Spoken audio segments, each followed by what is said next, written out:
முட்டி முட்டி ஏற்றினாலும் முட்டாள் மூளையிலே ஒன்றும் ஏறாது. பழமொழி கதைகள். முட்டாளுக்கு 1000 அறிவுரை சொன்னாலும் அத்தனையும் வீண் என்பது போன்று நடந்து கொள்வார்கள். அவர்களில் ஒருவன் நம்பியப்பன். பெயர்தான் நம்பியப்பன். ஆனால் ஒன்று கூட அவனை நம்பி செய்ய முடியாது. இருந்தாலும் அவனுடைய அண்ணன் அங்கப்பன் நம்பியப்பனை எப்படியாவது திருத்திவிட வேண்டும் என்று பெருமுயற்சி எடுத்து வந்தார். ஒரு சமயம் தட்டுமுட்டு சாமான்களை ஏற்றிக்கொண்டு வெளியூரில் விற்க நினைத்த அங்கப்பன் மாட்டு வண்டியில் சாமான்களை ஏற்றி முடித்தவுடன் தனது தம்பி நம்பியப்பனிடம், நான் முன்னால் வண்டியிலே உட்கார்ந்து ஓட்டி செல்கிறேன், நீ பின்னால் ஏதாவது சாமான்கள் விழுகிறதா என்று பார்த்து கொண்டே நடந்து வா என்று சொல்லியிருந்தார். சரிங்கண்ணே, நீங்க சொன்னபடியே செய்கிறேன் என்று சம்மதம் கொடுத்தான் நம்பியப்பன். வண்டியில் ஏற்றப்பட்ட சின்ன சின்ன சாமான்கள் மேடு பள்ளத்தில் வண்டி செல்லும்போது விழுந்து வந்தன. அவற்றையெல்லாம் எடுத்து போடாமல் வந்தான் அவன். சந்தேகம் கொண்ட அங்கப்பன், டேய் தம்பி என்று அழைத்தார். என்ன அண்ண, ஏதாவது சாமான் விழுந்ததா? விழுந்ததண்ண. எடுத்து போட்டியா? இல்ல அண்ண. ஏன் எடுத்து போடல?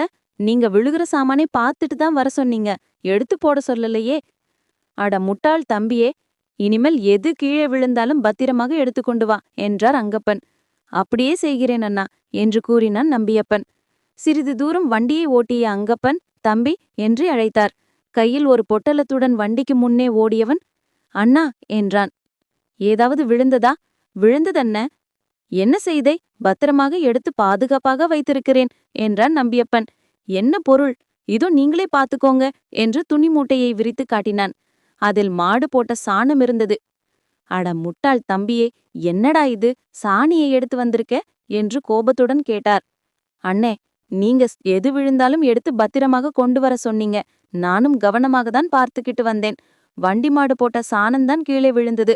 அதனால் நீங்கள் சொன்ன மாதிரி கீழே விழுந்ததை பத்திரமாக எடுத்து வைத்தேன் என்றான் நம்பியப்பன்.